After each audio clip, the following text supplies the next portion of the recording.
ഇറാനിലെ പ്രതിഷേധ പ്രകടനങ്ങളെ സമർത്ഥമായി ഉപയോഗപ്പെടുത്താൻ അമേരിക്കയും ഇസ്രായേലും അതിവിദഗ്ധമായി പദ്ധതികൾ പലതും പ്ലാൻ ചെയ്തിരുന്നു. അതായത് പ്രതിഷേധക്കാരെ പരമാവധി പ്രോത്സാഹിപ്പിച്ചുകൊണ്ട് ഇറാനിലെ ഭരണകൂട സ്ഥാപനങ്ങളെ അത് കയ്യേറിക്കൊണ്ട് അങ്ങനെ അവർ മുഖേന ഒരു അട്ടിമറി റെജീം ചേഞ്ച് ഇറാനിൽ നടത്തണം എന്നതായിരുന്നു അമേരിക്കയുടെ പദ്ധതി. പ്രത്യേകിച്ച് ഇസ്രായേലിൻ്റെ ചാരസംഘടനയായിട്ടുള്ള മൊസാദിൻ്റെ ഏജന്റുമാർ ടെഹ്റാനിലെ തെരുവീതികളിൽ അതിനുവേണ്ടി പ്രത്യേകമായി പണം കൊടുത്ത് അവരെ അതിനുവേണ്ടി സജ്ജരാക്കിയിരുന്നു. മുൻ അമേരിക്കൻ വിദേശകാര്യ സെക്രട്ടറി മൈക്ക് പോംപിയോ അദ്ദേഹം പറഞ്ഞ ഒരു വാചകമുണ്ട്, ഇറാനിൽ ഇപ്പോൾ മൊസാദ് ഏജന്റുമാർ ടെഹ്റാനിലെ തെരുവുകളിൽ വിഹരിക്കുകയാണെന്ന്. ഒരർത്ഥത്തിൽ അത് അക്ഷരാർത്ഥത്തിൽ തന്നെ ശരിയായിരുന്നു. അതായത് മൊസാദ് പണം കൊടുത്ത് ഏൽപ്പിച്ച ഏജന്റുമാർ, പ്രത്യേകിച്ച് അവിടുത്തെ അന്താരാഷ്ട്ര കമ്പനികളിലൊക്കെ വർക്ക് ചെയ്യുന്ന പല ഏജന്റുമാരും മൊസാദിൻ്റെ പണം വാങ്ങിക്കൊണ്ട് ഈ പ്രതിഷേധത്തിൻ്റെ തീച്ചൂളയിൽ ആ പ്രതിഷേധക്കാരുടെ ഇടയിൽ കയറിക്കൂടിക്കൊണ്ട് AK-47 റൈഫിളും അതുപോലെ തന്നെ മറ്റായുധങ്ങളുമായി ബോധപൂർവം കുഴപ്പമുണ്ടാക്കുന്നതിന് വേണ്ടി അവർ ആ രംഗത്ത് നന്നായി പണിയെടുത്തിരുന്നു. എന്ന് മാത്രമല്ല, ആ പ്രതിഷേധങ്ങളുടെ ഇടയിൽ പല അതിക്രമങ്ങളും അവർ ചെയ്തു കൂട്ടി. അതിൽപ്പെട്ടതാണ് ഇറാൻ്റെ 100-ലധികം സെക്യൂരിറ്റി ഉദ്യോഗസ്ഥരെ അവർ വകവരുത്തി. അതുപോലെ തന്നെ ധാരാളം പള്ളികളിൽ കയറി അവിടുത്തെ മതഗ്രന്ഥങ്ങൾ നശിപ്പിക്കുകയും പള്ളിയിൽ ധാരാളം കുഴപ്പങ്ങൾ വരുത്തി വെക്കുകയും ചെയ്തു, നാശനഷ്ടങ്ങൾ വരുത്തി വെക്കുകയും ചെയ്തു. ഈ പ്രതിഷേധത്തെ അമേരിക്കയും ഇസ്രായേലുമാണ് സ്പോൺസർ ചെയ്തത് എന്നത് ഇറാൻ ഭരണകൂടം ആദ്യമേ തന്നെ പറഞ്ഞു പോരുന്നതാണ്. ഇത് പറയുമ്പോൾ സ്വാഭാവികമായിട്ടും ഇറാനിൽ അവിടുത്തെ സാമ്പത്തിക വ്യവസ്ഥിതിയിൽ പ്രശ്നങ്ങളില്ല, അല്ലെങ്കിൽ ഇറാനിലെല്ലാം ഭദ്രമാണ് എന്നൊന്നുമല്ല പറഞ്ഞു വരുന്നത്. മറിച്ച് ഇറാൻ്റെ കറൻസി റിയാൽ, അതിൻ്റെ മൂല്യം വല്ലാതെ ഇടിയുകയും ജനങ്ങൾക്ക് ജീവിതം ദുസ്സഹമായി തീരുകയും ചെയ്ത ഒരു സന്ദർഭത്തിലാണ് അവിടെ പ്രതിഷേധം പൊട്ടിപ്പുറപ്പെടുന്നത്. സാധാരണഗതിയിൽ അത്തരം പ്രതിഷേധങ്ങൾ മുമ്പും ഇറാനിൽ നടന്നിട്ടുണ്ട്, പല ഘട്ടങ്ങളിലായി നടന്നിട്ടുണ്ട്.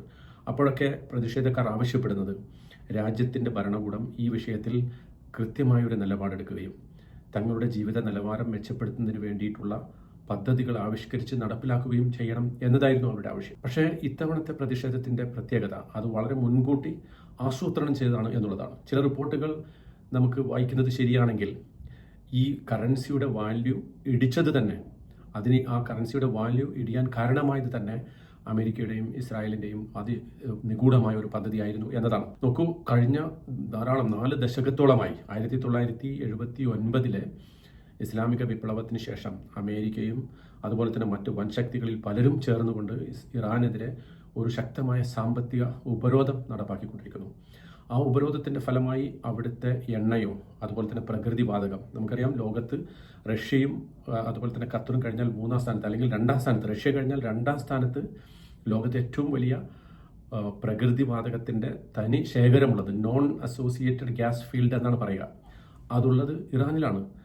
ഖത്തറുമായി ചേർന്നുകൊണ്ട് സൗത്ത് പാർസ് എന്ന് പറയുന്ന, ഖത്തറിൽ അത് നോർത്ത് ഫീൽഡ് എന്നാണ് അറിയപ്പെടുന്നത്, അവിടെ സൗത്ത് പാർസ് എന്ന് പറയുന്ന ഒരു വലിയ പ്രകൃതിവാതകത്തിൻ്റെ ശേഖരം ഇറാനിലുണ്ട്. പക്ഷേ അത് കുഴിച്ചെടുക്കുന്നതിനോ അതിൽ നിന്ന് സാമ്പത്തികമായ മെച്ചമുണ്ടാക്കുന്നതിനോ ഇറാന് സാധിക്കാതിരിക്കുമാറ് അതിശക്തമായ ഉപരോധത്തിലാണ് ഇറാൻ ഉള്ളത്.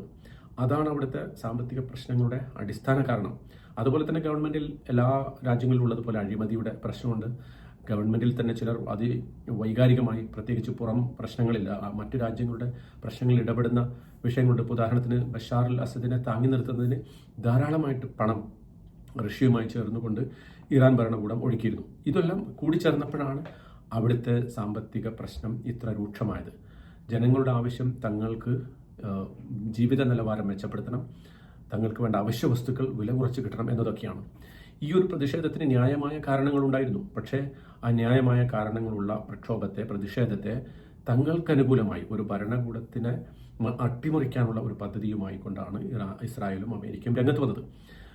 ഒട്ടും ജനപിന്തുണയില്ലാത്ത പഴയ ഭരണാധികാരി മുഹമ്മദ് റിസ പഹലവിയുടെ മകൻ റിസ പഹലവി, ആ പഹലവിയെ തിരിച്ചു കൊണ്ടുവരുന്നതിന് വേണ്ടിയിട്ടുള്ള ശ്രമങ്ങളും മറ്റൊരു ഘട്ടത്തിൽ ഇവർ ഊർജിതമാക്കിയിരുന്നു. പ്രത്യേകിച്ച് ഈ കഴിഞ്ഞ വർഷം ഡിസംബറിൽ ഈ റിസ പഹലവി ഇസ്രായേൽ സന്ദർശിക്കുകയും ഇസ്രായേലിൻ്റെ ഭരണകൂടത്തോടൊപ്പം ചേർന്നുകൊണ്ട് ഇറാനിലെ ഭരണകൂടത്തെ അട്ടിമറിക്കുന്നതിനുള്ള ശ്രമങ്ങളിൽ ഭാഗമാക്കുകയും ചെയ്ത ആളാണ് ഇപ്പോഴത്തെ പഹലവിയുടെ പിന്തുടർച്ചക്കാരനായിട്ടുള്ള റിസ പഹലവി എന്ന് പറയുന്ന മനുഷ്യൻ.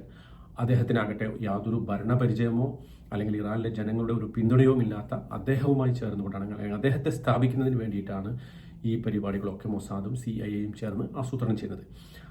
അവരുടെ പദ്ധതിയിൽ ഏറ്റവും പ്രധാനമായിട്ടുണ്ടായിരുന്നത് ഈ പ്രതിഷേധങ്ങൾ കനക്കുമ്പോൾ ഇസ്രായേലിൻ്റെയും അമേരിക്കയുടെയും യുദ്ധവിമാനങ്ങൾ ഇറാനിൽ ബോംബിട്ടുകൊണ്ട് അവിടുത്തെ പ്രത്യേകമായിട്ടുള്ള മിസൈൽ ലോഞ്ചിങ് കേന്ദ്രങ്ങൾ തകർക്കണം.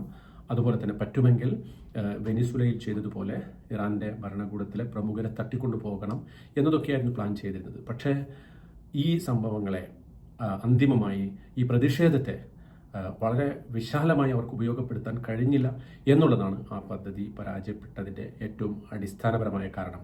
അതായത് പ്രതിഷേധം കത്തിപ്പടർന്നെങ്കിലും അത് ഉദ്ദേശിച്ച രൂപത്തിൽ അമേരിക്കയ്ക്കും ഇസ്രായേലിനും ഉപയോഗപ്പെടുത്താൻ കഴിയുന്നതിന് മുമ്പ് ഇറാൻ ഭരണകൂടം അത് അടിച്ചമർത്തുന്നതിൽ വിജയിച്ചു. എന്ന് പറഞ്ഞാൽ ഈ പ്രതിഷേധക്കാരുടെ ഇടയിലുള്ള ചാരസംഘങ്ങളെ കണ്ടെത്താനും അവരെ നശിപ്പിക്കാനും ഇറാൻ ഭരണകൂടത്തിന് സാധിച്ചു. അവിടുത്തെ റിപ്പബ്ലിക്കൻ ഗാർഡുകൾ, അതുപോലെ തന്നെ secret service, intelligence service, police, എല്ലാ സംവിധാനങ്ങളും ഒത്തുചേർന്നുകൊണ്ട് ഈ പ്രതിഷേധക്കാർക്കിടയിലെ കുഴപ്പകാരികളെ കണ്ടെത്താനും അവരെ ചിലരെയൊക്കെ അറസ്റ്റ് ചെയ്യാനും ഇവർക്ക് സാധിച്ചു. എന്ന് മാത്രമല്ല, പ്രതിഷേധങ്ങൾ അടങ്ങിയതിനു ശേഷം അതിവിപുലമായ ഒരു ഓപ്പറേഷൻ അവർക്കെതിരെ നടത്തുകയും അതിൽ അവർ വിജയിക്കുകയും ചെയ്തു. ഇതോടുകൂടി അമേരിക്കയുടെയും ഇസ്രായേലിൻ്റെയും പദ്ധതികൾ പാളിപ്പോയി. ഇതാണ് ഏറ്റവും പ്രധാനപ്പെട്ട ഒരു കാരണം.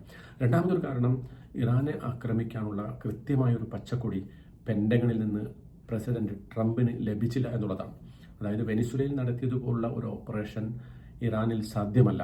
അത്തരം ഒരു ഓപ്പറേഷന് മുതിർന്നാൽ ഇറാൻ്റെ മിസൈൽ ശക്തി അതിൻ്റെ രുചി നമ്മൾ അനുഭവിക്കേണ്ടി വരും എന്നത് പെൻഡഗണും അതുപോലെ തന്നെ ഇസ്രായേലിൻ്റെ മൊസാദ് സർവീസും ഭരണകൂടങ്ങൾക്ക് മുന്നറിയിപ്പ് നൽകി എന്നുള്ളതാണ്. കാരണം കഴിഞ്ഞ 2025 ജൂണിൽ നടന്ന 12 ദിവസത്തെ യുദ്ധത്തിന് ശേഷം തങ്ങളുടെ മിസൈൽ ശക്തി വർദ്ധിപ്പിക്കുന്നതിനും അതിൻ്റെ ലോഞ്ചിങ് പവർ കൂട്ടുന്നതിനും അതുപോലെ തന്നെ ഡ്രോണുകൾ ഉപയോഗിച്ചിട്ടുള്ള ആക്രമണത്തിനുള്ള ശേഷിയുമൊക്കെ ഇറാൻ അതിശക്തമായി തന്നെ വർദ്ധിപ്പിച്ചു എന്നുള്ളത് ഇസ്രായേലിൻ്റെ ഏറ്റവും പ്രധാനപ്പെട്ട ഒരു പേടി സ്വപ്നമായി മാറി എന്നുള്ളതാണ്.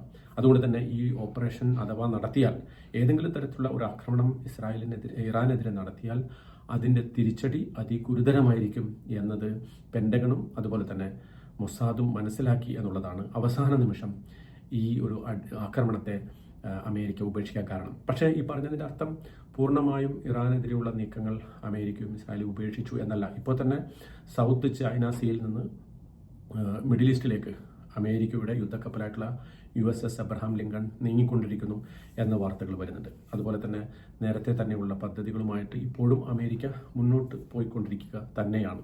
പക്ഷേ അന്തിമമായി ഇറാനിലൊരു ഭരണകൂടത്തെ മാറ്റുക എന്നുള്ളത് അമേരിക്കയ്ക്ക് എളുപ്പമാകില്ല. പ്രത്യേകിച്ച് ഒരു കരയുദ്ധം സാധ്യമാകാത്തത്ര വണ്ണം ഇറാൻ്റെ സംവിധാനങ്ങൾ, ഇറാൻ്റെ ജിയോഗ്രാഫിക് ടെറൈൻ എന്ന് പറയുന്നത് അതിശക്തമാണ്. ഒരിക്കലും അമേരിക്കയ്ക്ക് കീഴ്പ്പെടുത്താൻ സാധ്യമല്ല. പ്രത്യേകിച്ച് 1979 ഇസ്ലാമിക വിപ്ലവത്തിന് ശേഷം സദ്ദാം ഹുസൈനെ ഉപയോഗിച്ചുകൊണ്ട് 8 വർഷത്തോളം നീണ്ടുനിന്ന ഒരു യുദ്ധം ഇറാഖും ഇറാനും തമ്മിൽ നടന്നിരുന്നു. പക്ഷേ ആ സന്ദർഭത്തിലൊക്കെ ഇറാനെ പരാജയപ്പെടുത്താൻ ഇറാഖിന് സാധിച്ചില്ല എന്ന് മാത്രമല്ല, അതെല്ലാം അന്തിമമായിട്ട് ഇറാൻ്റെ സൈനിക വിഭാഗങ്ങൾക്ക് ശക്തി നൽകുകയും അവർ ഒരു യുദ്ധ കമ്പാറ്റന്റ് കേപ്പബിലിറ്റി അത് വർദ്ധിപ്പിക്കുകയും ചെയ്തു. യുദ്ധത്തിനുള്ള സൈനിക ശേഷി അവർ വർദ്ധിപ്പിക്കുകയും ചെയ്തു. പ്രത്യേകിച്ചും 2025 ജൂണിലെ ആ യുദ്ധത്തിൽ ഇസ്രായേലും അത് മനസ്സിലാക്കിയത് അത് തന്നെയാണ്. ഏറ്റവും പ്രധാനമായി ഇറാൻ്റെ ഈ സൈനിക ശേഷിയെക്കുറിച്ചുള്ള കാഴ്ചപ്പാടുകൾ പലതും അന്ന് അവർക്ക് മാറ്റിമറിക്കേണ്ടി വന്നു.